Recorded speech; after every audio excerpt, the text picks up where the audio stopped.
두 번째 이 또 강단 위에 섰는데 설 때마다 늘 항상 조심스럽고 떨리고 그런 마음으로 서고 있습니다. 특별히 목사님께서 목소리가 안 좋다 그래서 저한테 좀 이렇게 말씀을 전해 주십사 부탁을 받았는데 목사님 목소리가 아주 이제 깨끗하게 맑아지셨는데 또 하셔도 되는데 이렇게 말씀을 먼저 부탁을 받아서 그래서 순종하는 마음으로 이 시간 이 자리에 섰습니다. 오직 여러분께서는 말씀을 통해서 은혜 받으시고 또 그 말씀이 나에게 어떤 의미가 있는지 잘 새겨서 그 말씀대로 순종할 때 하나님께서 이 교회의 기적적인 역사로 함께하여 주실 줄로 믿으시기 바랍니다.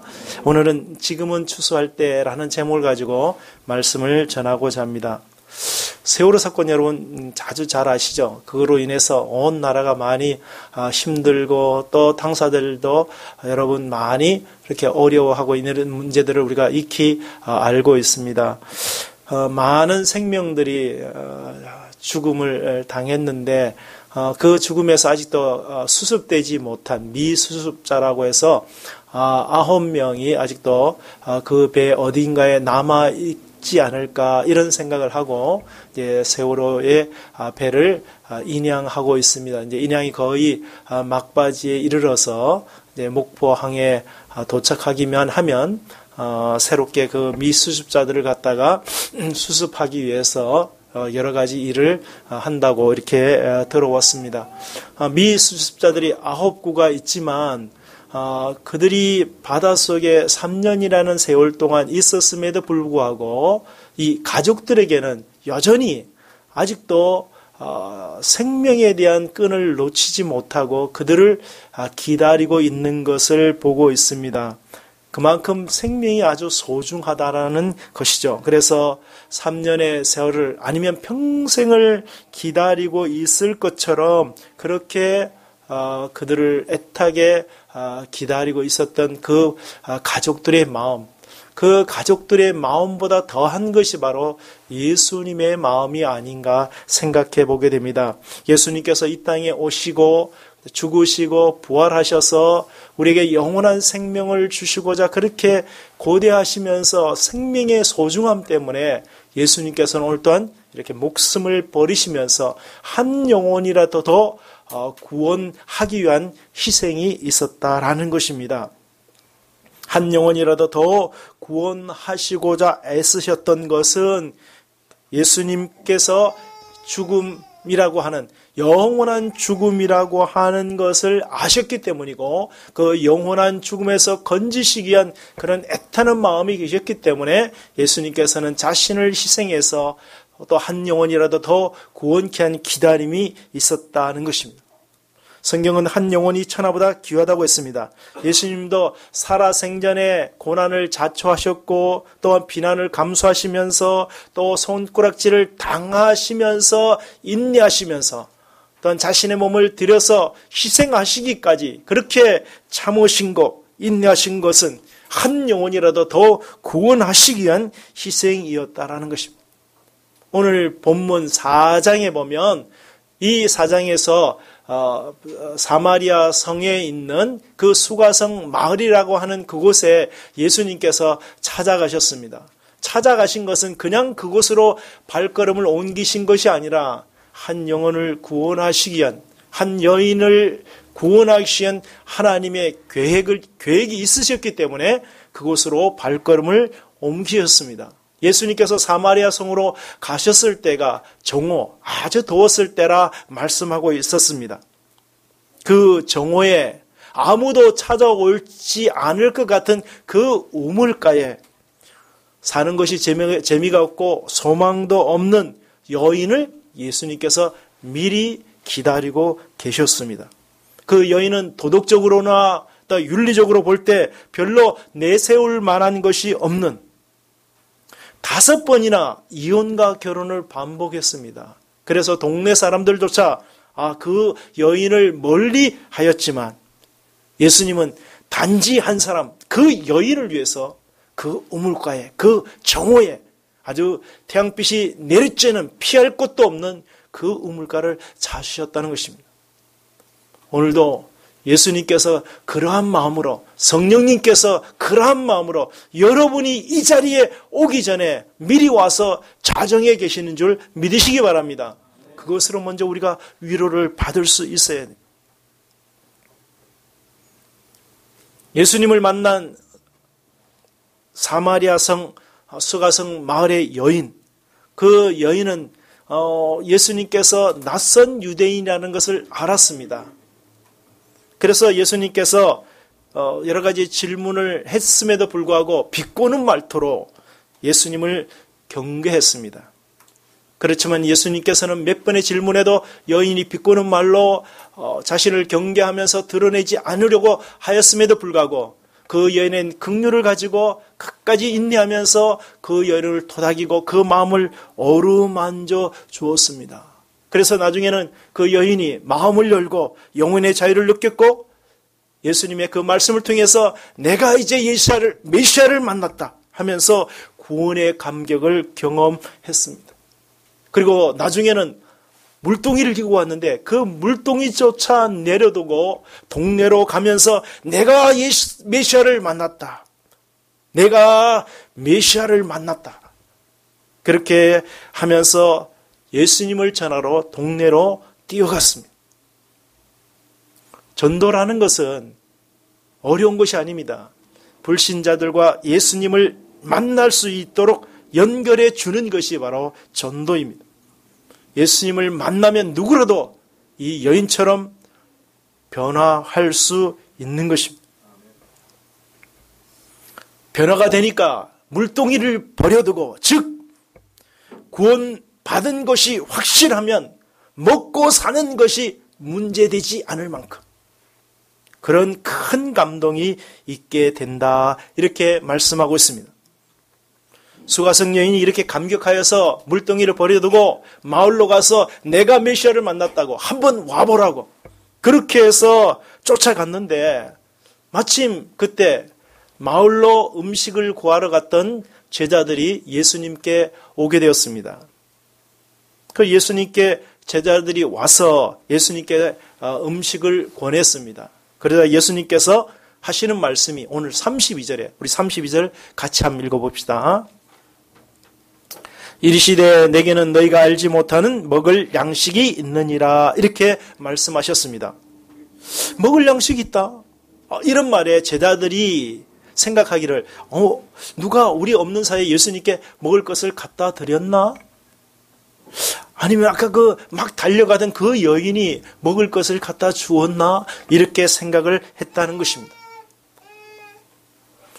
제자들의 생각의 한계가 거기까지라는 것을 말씀하고 있습니다. 예수님께서 라고 했으면 이상을 생각하지 못하는 것이 제자들이었습니다. 오랫동안 예수님을 따라다녔음에도 불구하고 아직도 예수님의 마음을 헤아리지 못하고 말씀하시는 바가 어떤 의미가 있는지 생각하지 못하니까 그들은 배가 고프면 먹어야 하고 잠이 오면 자야 하고 추우면 옷을 입어야 하는 지극히 현실적인 것밖에 보지 못했다라는 것입니다. 우리가 예수님을 믿는다고 하면서 영적인 것에 또 하나님의 나라에 대한 관심이 없으면 우리 역시 말씀의 본질을 놓치고 입는 것 또한 물질적인 것 또 성공 가치, 부자가 되거나 성공하면 그것이 마치 믿음의 전부가 되는 것처럼 착각할 수도 있다는 것입니다. 예수님께서 명령하신 너희는 온 천하에 다니며 복음을 전하라고 말씀하셨지만 그 명령을 잊고 살면서도 잘 믿는 것처럼 착각할 수 있다는 것입니다. 예수님을 믿어서 마음의 평화를 누리고 복을 받고 성공을 하는 것, 그것은 좋은 것입니다. 그러나 그것은 복음을 효과적으로 우리가 전할 수 있게 하시기 위한 하나님의 배려임을 잊지 말아야 합니다. 우리에게 아직 건강도 있고 또 우리에게 생활의 여유가 있는 것도 하나님께서는 복음을 잘 전하기 위해서 우리에게 그런 것들을 배려해 주신 것입니다. 그렇다면 건강도 있고 물질적인 여기도 있고 마음의 평안도 있는데 그것을 통해서 하나님을 전하지 않는 것은 우리 또한 예수님을 따라다니던 제자들과 별 다를 바가 없는, 예수님께서 아 하면 아밖에 모르는 그런 아직도 성숙하지 못한 믿음의 자리에 있다고 이렇게 말할 수 있습니다. 제자들이 예수님의 말씀을 이해하지 못하고 그 말씀의 깊은 속뜻까지 알지 못하는 것은 하나님을 깊이 생각하고 그 뜻을 헤아리기보다는 예수님을 통해서 한 자리 차지할 수 있을까 하는 그런 욕심이 앞서 있기 때문이었습니다. 이렇게 제자들이 의아하게 생각하고 있을 때 예수님께서 제자들에게 말씀하시기를 우리 34절 읽어봅시다. 34절 예수께서 이르시되 나의 양식은 나를 보내신 이의 뜻을 행하며 그의 일을 온전히 이루는 이것이니라. 예수님께서 말씀하신 영의 양식은 하나님의 뜻을 행하고 하나님의 뜻을 온전히 이루는 것이 영의 양식이다. 그 일을 온전히 이룰 수만 있다면 먹지 않아도 배고프지 않는다라고 말씀하신 것입니다. 사실 우리도 따지고 보면 말이죠. 뭔가 마음에 원하는 바를 이룰 때, 또 뜻하지 않게 좋은 일이 있을 때 먹어도 배고프지 않는 그런 느낌을 받을 때가 있습니다. 예수님도 한 영혼이 구원받는 그 기쁨에 충만하다 보니까 허기를 느끼지 않으셨던 것입니다. 이렇게 영적인 허기, 마음의 허기, 그것이 채워지면 우리 또한 크게 먹는 것을 탐하면서 식탐을 가지면서 말씀을 보지 않게 되는 것입니다. 예수님께서 말씀하신 하나님의 뜻은 무엇이겠습니까? 하나님의 뜻은 예수님께서 모든 인류의 죄를 지고 십자가에 죽으시고 부활하셔서 온전한 구원을 이루는 것이 하나님의 뜻이었습니다. 예수님은 이 하나님의 뜻을 이루기 위해서 망설이지 않고 주저하지 않고 예수님의 생명이 있는 그 시간까지 최선을 다해서 그 일을 이루시기 위해 애를 썼습니다. 그래서 마지막에는 그 모든 것을 이루시면서 십자가에서 마지막 하시는 말씀이 다 이루었다. 내 영혼을 받아 주옵소서. 이렇게 마지막 고백을 할 수 있게 된 것입니다. 그러면 예수님의 뜻이 그렇다면 우리를 향한 하나님의 뜻은 무엇이겠습니까? 요한복음 6장 29절에 보니까 예수께서 대답하여 이르시되 하나님께서 보내신 이를 믿는 것이 하나님의 일이라고 말씀하셨습니다. 하나님의 뜻은 하나님께서 보내신 이를 믿는 것, 예수 그리스도를 믿고 그를 통해서 구원의 확신을 가지고 또한 우리 또한 하나님의 나라를 위해서 열심히 전도하며 믿음으로 사는 것이 바로 하나님의 뜻, 우리를 향한 하나님의 뜻이다. 이렇게 말씀하고 있습니다.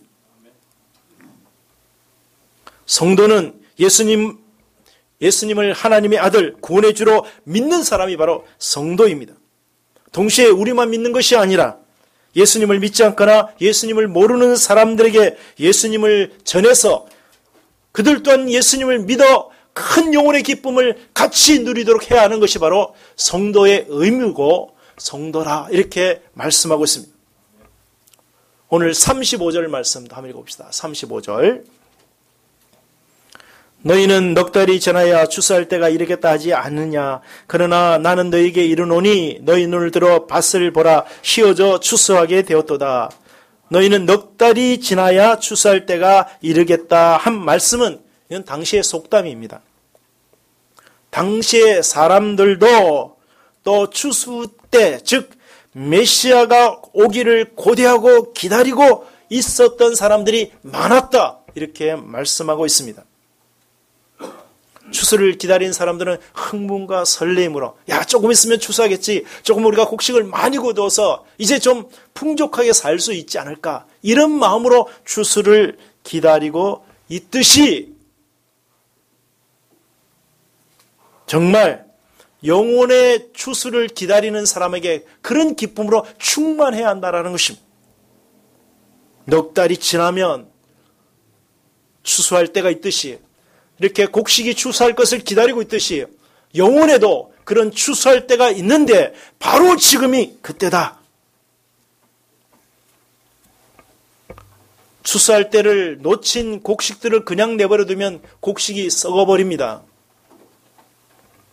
영혼도 추수할 시기를 놓치면 구원의 기회가 다시 오지 않을 수도 있습니다.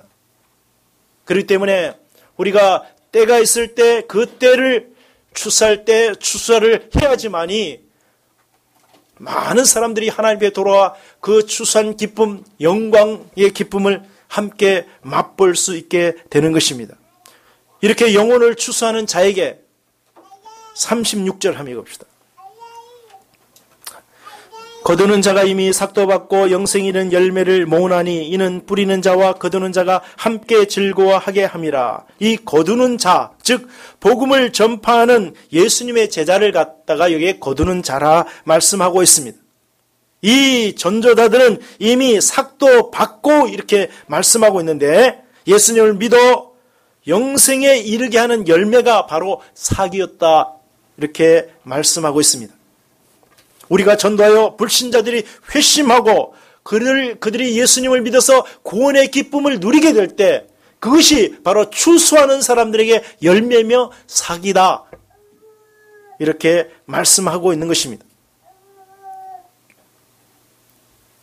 예수님을 모르는 자들이 예수님을 믿게 되어 그들이 예수님을 통해서 구원의 감격을 누리는 것, 이것이 복음을 전하는 자들의 열매다. 큰 기쁨이다. 이런 삭시 전도하는 자에게, 전도자들에게 있게 된다 말씀하고 있습니다. 바울 사도는 일찍이 이 사실을 깨닫고 빌립보서 4장 1절에 보니까 그러므로 나의 사랑하고 사모하는 형제들, 나의 기쁨이여 면류관인 사랑하는 자들아, 이와 같이 주 안에 서라. 여기 보니까 나의 사랑하고 사모하는 형제들, 나의 기쁨이요 면류관인 사랑하는 자들. 데살로니가전서 2장 19절에도 우리의 소망이나 기쁨이나 자랑의 면류관이 무엇이냐? 그가 강림하실 때 우리 주 예수 앞에 너희가 아니냐? 다시 말하면 기쁨이요 면류관, 기쁨이나 자랑의 면류관이 바울 사도가 전도해서 그들이 예수님을 믿어 구원에 이르고 성숙한 믿음에 있어서 또 다른 사람을 전도하는 사람이 바로 바울에게 있어서 자랑이요 면류관이다. 이렇게 고백을 하고 있습니다. 우리가 믿어서 복을 받아 잘 살고 성공해서 다른 사람들에게 아주 떳떳하게 서는 것, 이것이 열매가 아니라 진정한 열매는 바로 여러분의 옆좌석에 앉아있는, 또 여러분이 전도하려고 했던 그 대상자가 예수님을 믿어서 구원의 감격을 누리는 것이 바로 면류관이다. 그렇다면 우리가 전도하지 아니할 수 없습니다. 타이타닉호가 침몰한 지 4년이나 되었을 때 어느 한 모임에서 한 청년이 이렇게 간증을 했습니다. 저는 그때 타이타닉호를 타고 있었습니다. 배의 파편을 잡고 겨우 버티고 있는데 어느 한 분이 내 곁으로 다가오더니 이렇게 말을 하는 것이었습니다. 예수 그리스도를 믿습니까? 저는 아니요라고 대답을 했습니다. 그는 숨을 헐떡이면서 갈급한 목소리로 말했습니다. 나는 존 하퍼 목사요. 예수 그리스도를 믿으시오. 그러면 구원을 받을 것입니다. 이 말을 마치자마자 파도에 휩쓸려서 존 하퍼 목사님이 후루룩 하고 물에 가라앉았습니다. 그런데 잠시 있다가 또다시 존 하퍼 목사가 떠오르더니 자기에게 이제 예수 그리스도를 믿으십니까? 근데 그 청년은 아닙니다 라고 그 말을 마치자마자 이 목사님이 파도에 휩쓸려 가서 영영 돌아오지 않았습니다. 그리고 나서 그 청년은 우여곡절 구출을 받고 나서 가만 생각했을 때 그 목사님의 말이 생각이 났습니다. 예수님 믿으십니까? 아니, 지금 죽어가는 상황에, 자신의 목숨도 못 구하는 상황에 붙들고 버티면서 살아야 될 그 시간에 자신에게 예수님을 전하는 그분의 그 목소리를 기억하면서, 아니, 예수님이란 분이 도대체 어떤 분이기에 자신의 목숨까지 희생하면서 남에게 그 복음을 전하고 있는가? 그래서 그는 교회로 발걸음을 옮겼습니다. 그러다 그 교회에서 예수님을 만났고 예수님이 믿어졌고 그래서 구원을 얻게 되었다. 이렇게 그 모임에서 고백을 했습니다. 그 청년의 말을 들었던 주변의 많은 사람들도, 그 가운데 믿지 않은 사람들도 나도 예수님을 믿어봐야겠다. 그래서 많은 사람들이 예수님께 돌아왔다고 합니다. 죽음을 앞에 두고도 자기 목숨을 생각하지 아니하고 한 영혼을 전도하기 위해서 애썼던 그 존 아포 목사님.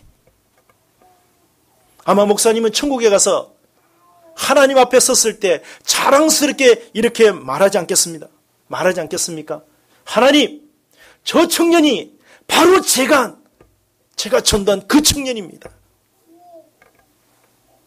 믿는 사람들의 유일한 기쁨, 최고의 기쁨은 바로 불신자가 우리의 전도를 받아서 성숙하게 믿음의 자리에까지 이르는 것, 이것이 우리의 멜루가님을 꼭 기억하시기 바랍니다.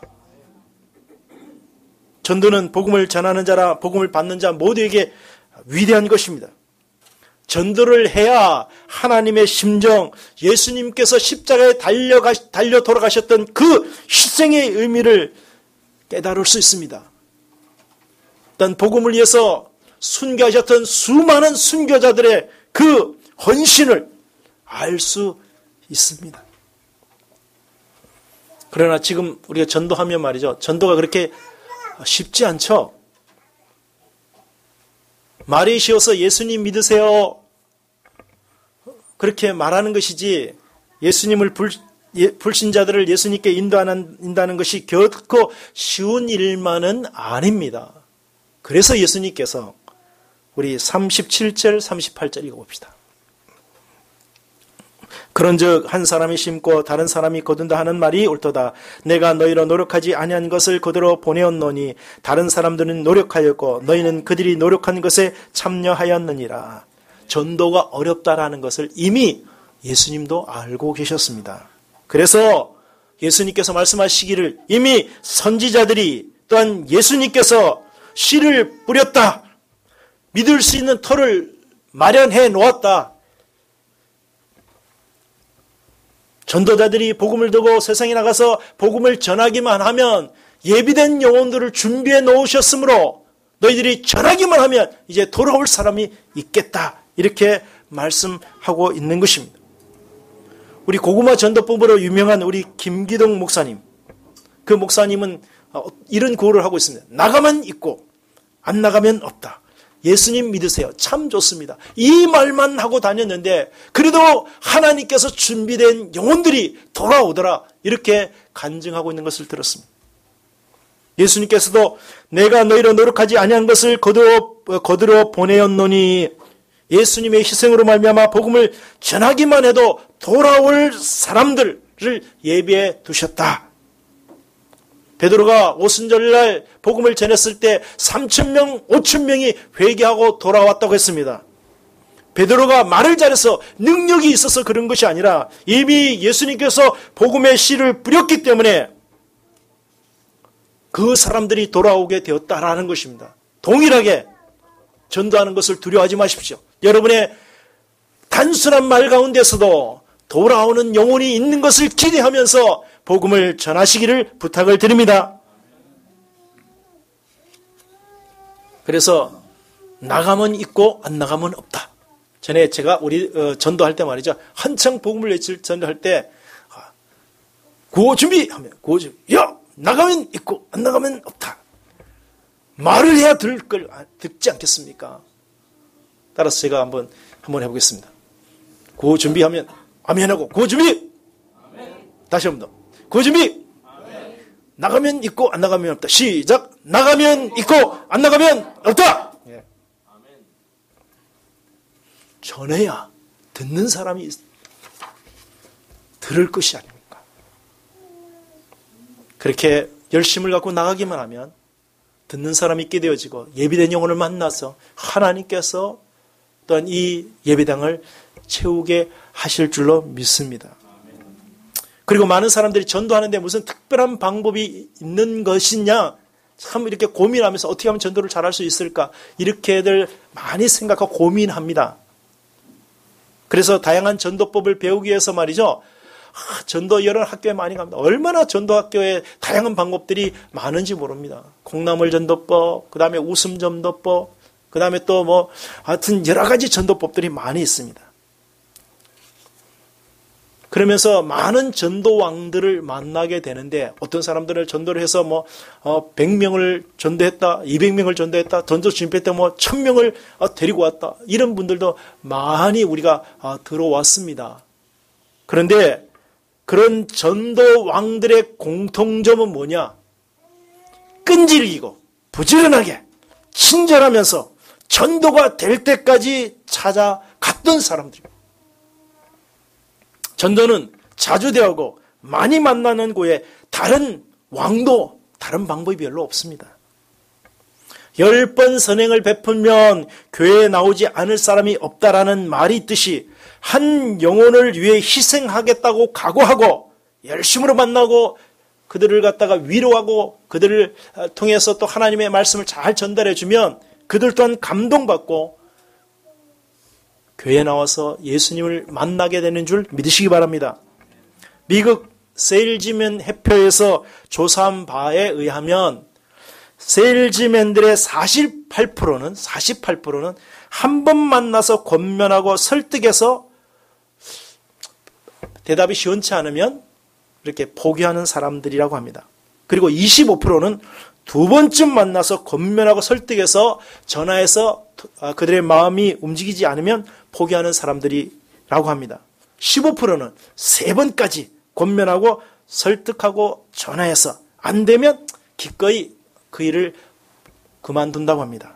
그런데 나머지 12%만 자신의 물건이 팔릴 때까지 매달리고 찾아가고 설득하고 애원한다고 합니다. 그런데 말이죠, 놀랍게도 미국의 상품의 88%가 그 12%의 세일즈맨에 의해서 팔린다고 합니다. 전도의 방법이 많이 있는 것이 아닙니다. 열심히 사람을 만나고 인내로 다가가고 또 사랑해주면 그들 또한 다가오게 되어 있습니다. 뇌성마비 장애인이었던 빌 포터라는 사람이 있습니다. 그는 다리가 저렇고 또 말도 어눌했습니다. 손도 하나를 제대로 쓰지 못했습니다.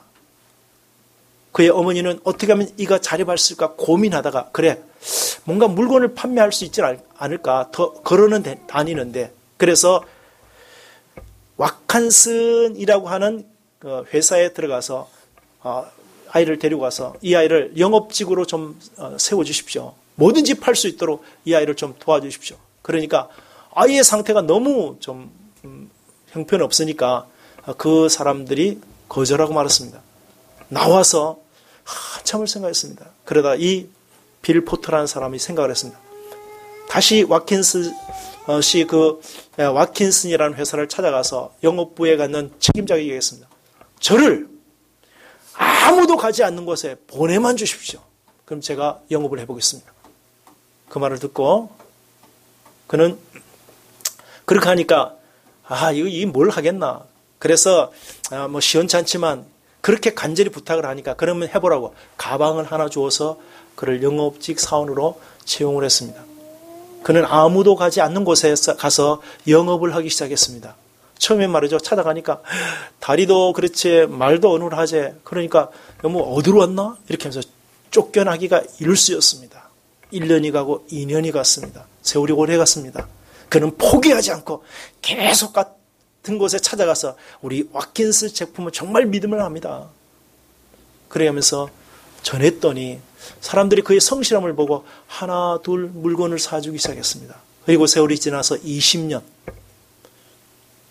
와킨스 회사가 창립일이 되었을 때 그 창립일에서 그 빌 포터라는 사람을 갖다가 그 강단에 세우면서 이 사람이 우리 회사를 살린 사람, 우리 회사에 가장 물건을 많이 판 영업왕이다. 이렇게 소개하면서 그를 아주 칭찬했다고 하는 그런 일화를 읽어본 적이 있습니다. 전도는 다른 방법이 있는 것이 아니라 사람을 사랑하고 하나님이 주신 그 마음을 가지고 사람들에게 다가가면서 끈기 있게 전도할 때 결국 감동이 되어서 돌아가고 하나님께서 그 사람에게 또한 감동을 주시고 또 힘을 주셔서 그를 온전하게 잘 전도하게 하는 줄 믿으시기 바랍니다. 수가성의 여인이 예수님을 통해서 정말 구원의 감격을 누리고 마을로 가서 전도를 하게 되었습니다. 그 여인의 말을 들었던 사람들, 저 여인이 말이야, 이렇게 나올 사람이 아닌데, 저 여인이 여기 가서 크게 떠들 사람이 아닌데, 그가 말하는 메시아가 누구야? 저 여인이 저렇게 말을 한다면 뭔가 있는 것 같아 하면서 마을 사람들이 예수님께 몰려갔습니다. 그래서 예수님께 몰려가서 예수님을 통해서 들려지는 그 말씀을 통해서 그들 또한 구원을 얻게 되어지고 놀라운 평화와 또 은혜를 받아서 많은 그 마을에 있는 사람들이 새로운 희망을 품게 되었습니다. 사마리아고 하는 것은 유대인들조차 이방인들 취급하는 그런 곳이었지만 그 여인을 통해서 예수님을 만난 그들은 새로운 희망을 가지고 새로운 삶의 의욕을 가지고 살아갈 수 있게 되었다라는 것입니다. 그런데 그 여인의 말로 인해서가 아니라 42절 우리 한번 읽어봅시다. 마지막으로 42절. 그 저에게 맞아야 돼. 이제 우리가 믿는 것은 내 말로 인함이 아니니 이는 우리가 친히 듣고 그가 참으로 세상의 구주신 줄 알미라 하였더라. 여인의 간증으로 인하여서 내가 예수님을 구세주로 믿어진 것이 아니라 예수님의 말을 직접 들어보니 정말 그가 세상을 구원할 구세주였다. 이렇게 그들이 말하고 있습니다. 복음을 전할 때 많은 말을 해야 또 설득을 시켜야만이 정말 믿을 수 있게 할 수 있지 않을까 이런 고민들을 하게 됩니다. 그러나 믿게 하시는 분은 성령 하나님을 믿으시기 바랍니다. 우리는 단지 그분의 대변자가 되어서 예수 그리스도를 전달할 뿐입니다. 전파할 뿐입니다.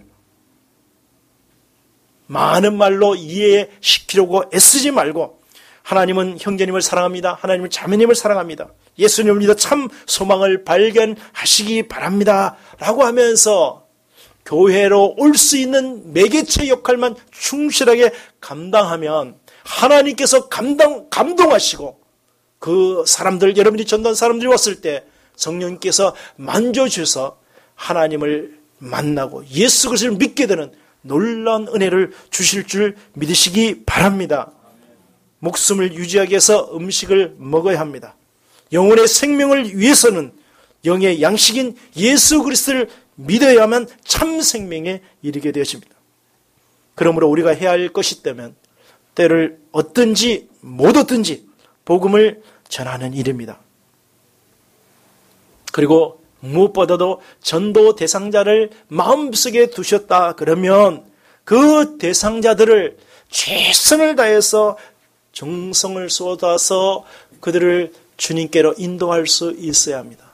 예수님께서 한 영혼을 위해서 사마리아, 수가성, 대낮에 그 여인을 기다린 것 같은 그런 애타는 마음이 저와 여러분에게 있을 때 하나님께서 그 전도자들에게 성령 하나님의 놀라운 은혜를 통해서 변화시키고 그를 통해서 우리에게 큰 기쁨을 주실 줄 믿으시기 바랍니다.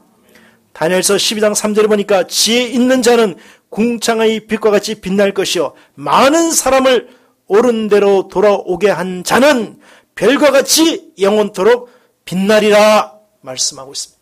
많은 사람들을 옳은 대로 돌아오게 하는 자, 영생의 생명이 있는 곳으로 인도하는 자는 하늘의 별과 같이 영원토록 빛나게 해주신다. 우리는 단순하게 인도했을 뿐인데 믿게 하시고 그를 회개하시는 것은 성령 하나님이었으니까 우리는 그 마음을 가지고, 예수 그리스도의 마음을 가지고 한 사람 한 사람에 다가가서 정말 하나님의 나라가 아름답게 건설되어지고 그 하나님의 나라가 모든 사람들에게 임하여지는 그런 은혜를 우리 함께 누려가면서 그런 전도의 기쁨을 누리는 저와 여러분 되시기를 부탁을 드립니다.